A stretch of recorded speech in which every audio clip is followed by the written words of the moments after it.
पावसाळ्यामुळे डाळिंबीच्या बागेत मुळांची वाढ खुंटली जाते.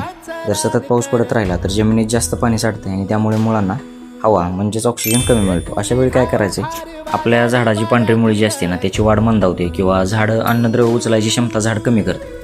त्यामुळे पाऊस थांबल्यानंतर आपण पहिलं काम काय करायचं की खत वगैरे टाकतो किंवा फवारणी घेतो. हे तर महत्त्वाचंच आहे, पण त्यासोबत मुळांना पुन्हा सक्रिय करण्यासाठी आपल्याला ह्युमिक ॲसिड किंवा फुलविक ॲसिड असलेलं एक दर्जेदार उत्पादन ड्रिपमधनं किंवा ड्रेंचिंग करून घ्यायचे. त्यामुळे मुळाची वाढ पुन्हा जोमाने सुरू होते आणि गरजेनुसार जर आपल्याला गरज असेल तर अमिनो ॲसिड पण आपण झाडाला देऊ शकतो, ज्यामुळे झाडावरचा जो ताण आहे ना तो कमी होतो आणि नवीन फुटवा चांगला निघण्यास मदत होते. एक साधं उदाहरण बघा, जर समजा तुमच्याकडे एखादी पाण्याची मोठी मोटार आहे, मोटार बंद असेल आणि पाईप किती जरी मोठा लावला तरी पाणी पुढे जाणार नाही. अगदी तसंच मुळं जर व्यवस्थित काम करत नसतील ना तर आपण किती बी पोटॅश टाका, कॅल्शियम टाका किंवा सिलिकॉनचा स्प्रे घ्या, त्याचा काही सुद्धा आपल्या झाडाला होत नाही. फक्त आपण महागडी खतं दिली म्हणजे याचा पूर्ण फायदा झाडाला मिळेल असं नसतं. त्यामुळे पावसानंतर सगळ्यात आधी मुळांची काळजी घ्या, त्यानंतरच नियमित खत व्यवस्थापन सुरू करा. हाच निरोगी झाडाचा आणि चांगल्या उत्पादनाचा पाया आहे.